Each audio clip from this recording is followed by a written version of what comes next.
Now available in paperback and e-readers, Isis Legacy. Sorority secrets of the goddess next door are revealed in this all-new Isis series adventure. Get Isis Legacy in paperback and e-readers at online booksellers everywhere. Better get the coleslaw, y'all, cause we're having us a barbecue.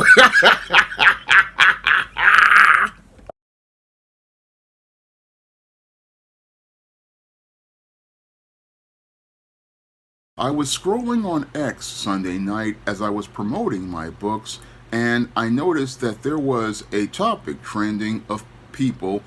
defending the late Dwayne McDuffie. And as they were looking to defend the late Dwayne McDuffie, I was appalled to find out that there was someone on social media who wanted to go out here and call the late Dwayne McDuffie a raccoon. Now, this statement about Dwayne McDuffie is one that I found to be quite offensive because when it comes down to Dwayne McDuffie basically did a lot for the image of black people as related to his contributions in the comic book industry, and he is no one I would consider to be any sort of minstrel. No, when it comes down to the late Dwayne McDuffie, he's a man whose legacy I can look at and admire, and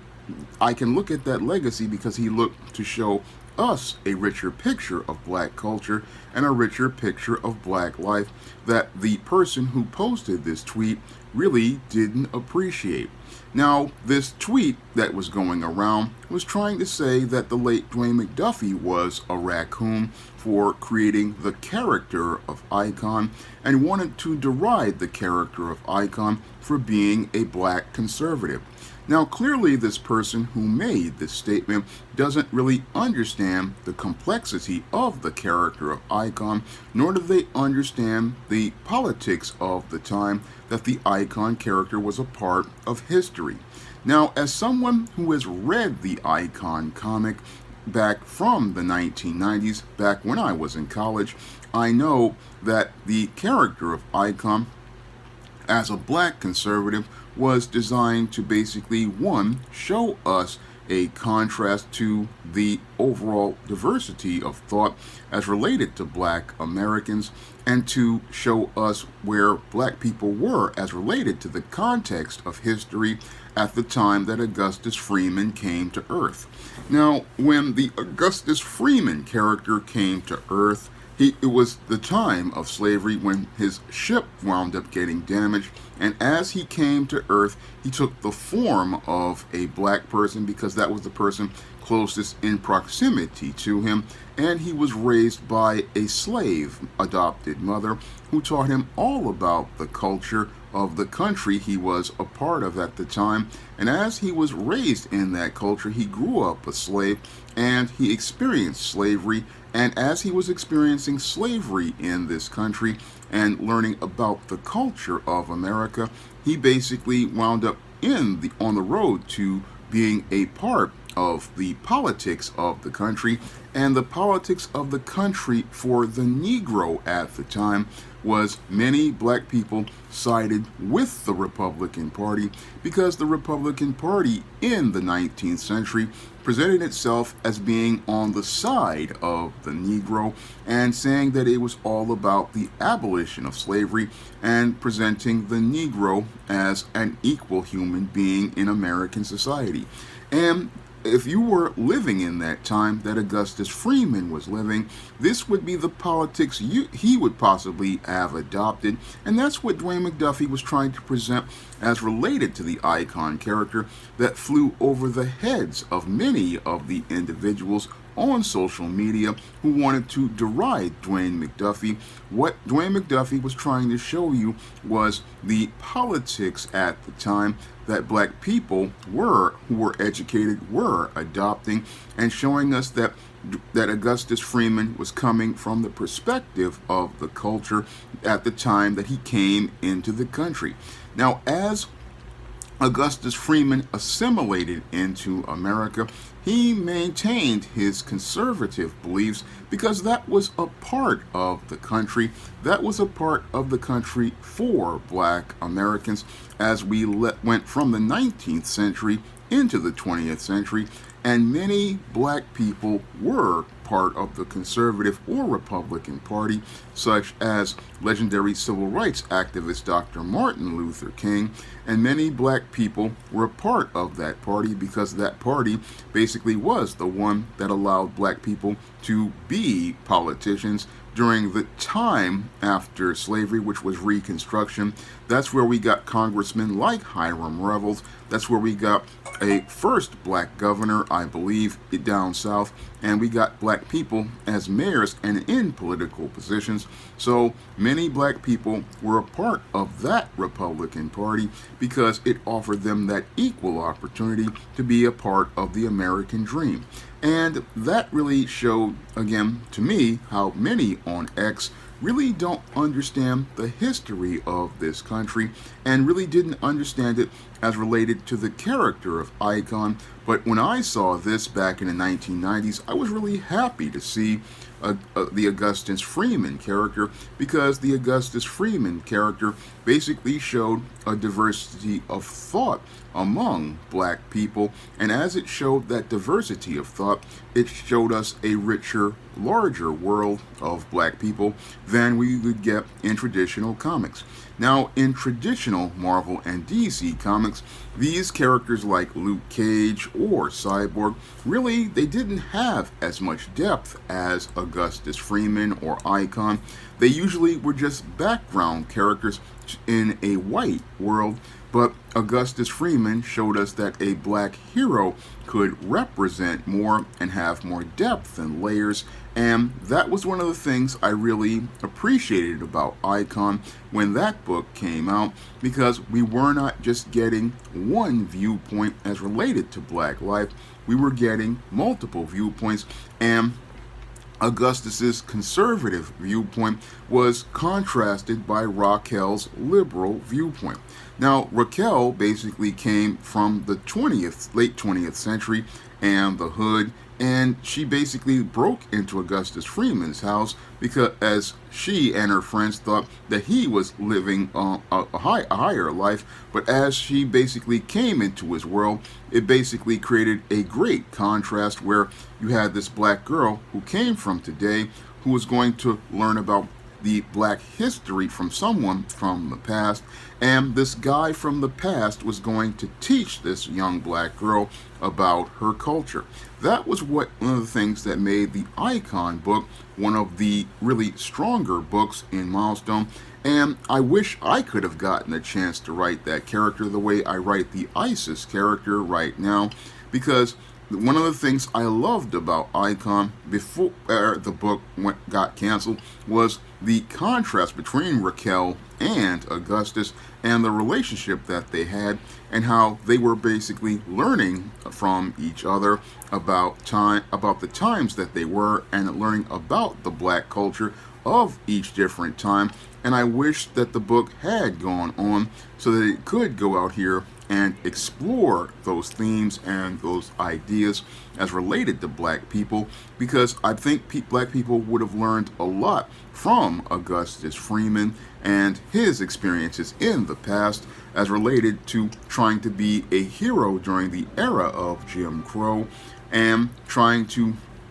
again maintain his cover while trying to look out for his people, because a lot of people think that black conservative means a sellout in some cases, and that's not the case at all. I mean, back in the days of Jim Crow, a lot of black people had to operate very differently, and that's something I myself went into when I wrote a book called Isis Imitation of Life, where the Isis character was living in the 1930s here in America during the time of Jim Crow, and in order to be able to move in the country as a goddess, she had to basically work on stealth mode, because there were white people who were looking to again attack black people, and if you had powers, you would make a danger to those black people, and there would be also black people looking to do harm to you because their mindsets basically are loyal to white supremacy. So a black person would have to operate very differently if they wanted to be a hero, very, very different than the way a Superman or a Batman would be able to operate in the Golden Age, because a white hero could operate in the Golden Age and be open, but if a black hero were to operate in that time, it could have led to reprisals against a black person and reprisals against the black community, because many of those racists would have wanted to use that as a reason to declare war on the black community. And that's something I wish that could have been explored in Icon, but that character, again, basically, Dwayne McDuffie didn't live long enough to be able to do that, and Milestone didn't last long enough to do that, but it's something that I explore in my ISIS series. I mean, in the ISIS series book, ISIS Imitation of Life, I explore that whole idea, and I also am going to further explore it in an upcoming story called ISIS No Goddess is an Island, that's set in 1910, and show you how black people were heroes in the 20th century, and how black people were heroes in spite of Jim Crow. That's what I want to show you, and that's what Dwayne McDuffie was trying to show us with the Icon character. He was trying to show us with the Icon character that black people were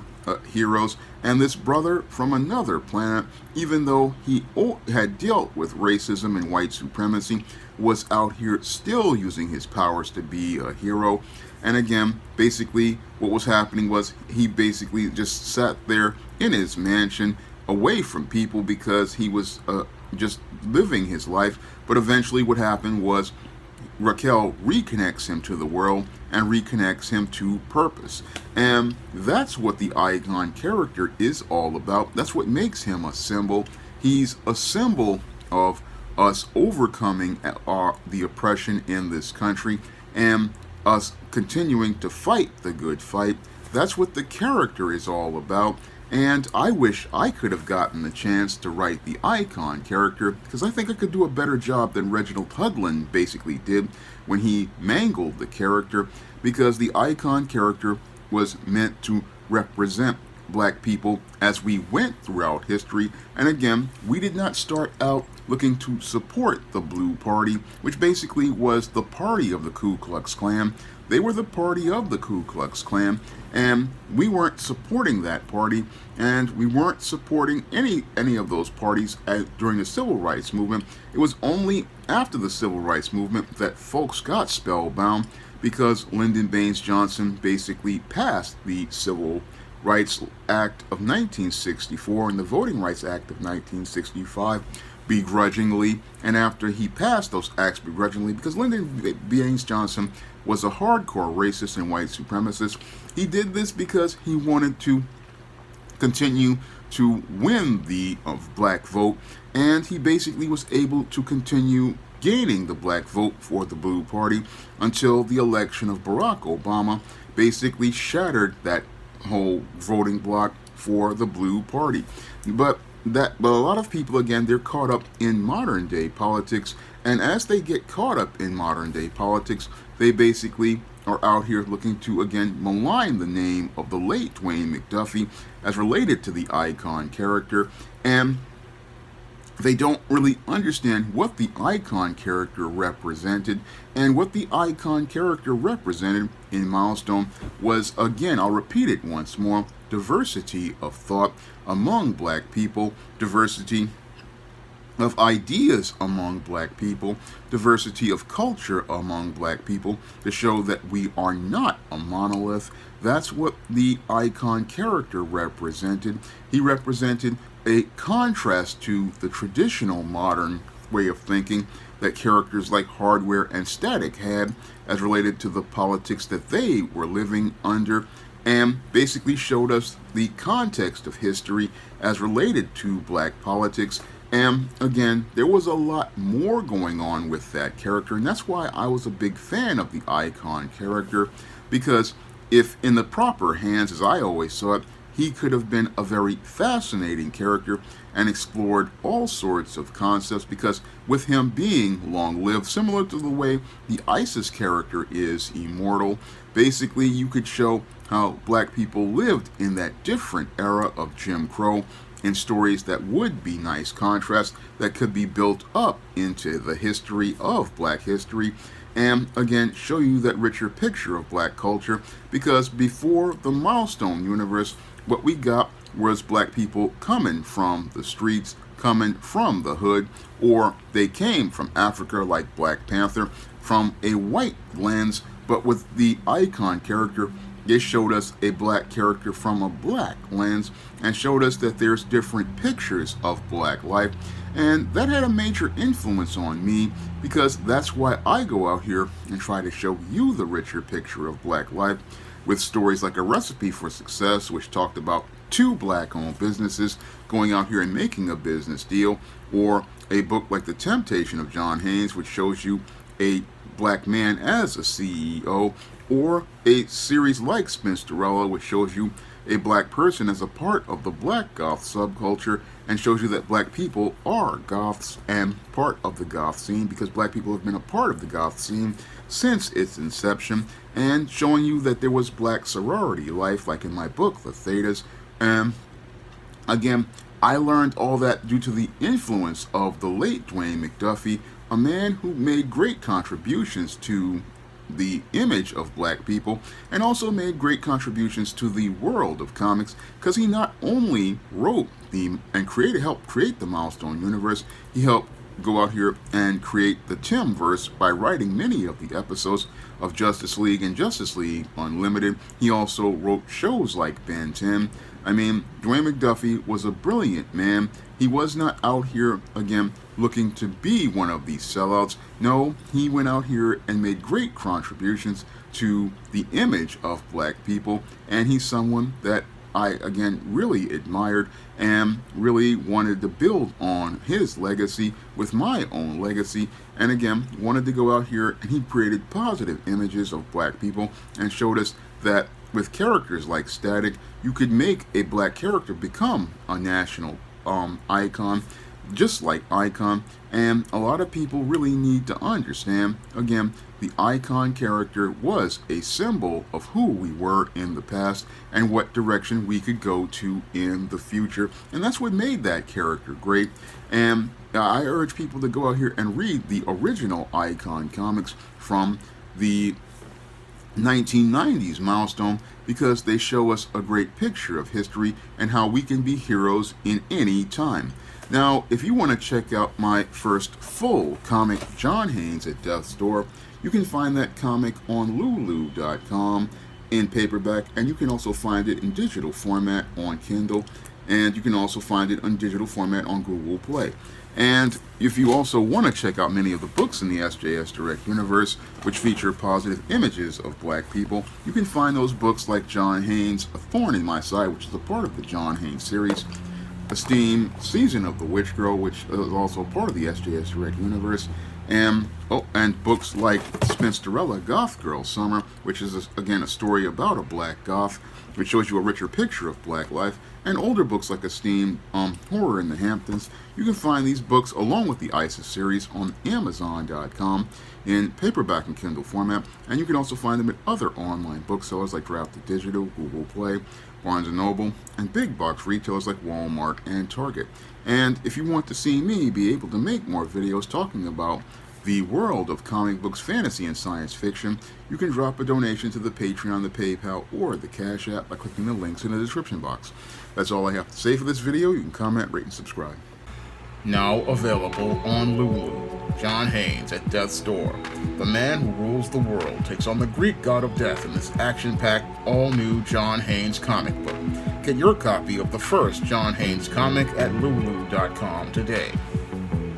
Now available in paperback and e-readers, Esteem, Season of the Witch Girl. The aspiring angel takes on a wicked teenage witch in this action-packed, all-new Esteem series adventure. Pick up your copy of Esteem, Season of the Witch Girl in paperback and e-readers at online booksellers today. Now available in paperback and e-readers, Spinsterella, Goth Girl Summer. Take a trip into the macabre world of goth modeling in the new millennium in this spooktacular Spinsterella story. Pick up your copy of Spinsterella, Goth Girl Summer in paperback and e-readers at Amazon.com and online booksellers everywhere. Now available in paperback and e-readers, Esteem, Horror of the Hyena Woman. Hell's aspiring angel takes on a wicked werewolf in this action-packed all-new E-Steam series adventure. Get E-Steam Horror of the Hyena Woman in paperback and e-readers today. Support Black-owned and Black-operated digital broadcast media. www.niceradionetwork.com. Nice Radio Network broadcasting 24 hours a day, 7 days a week.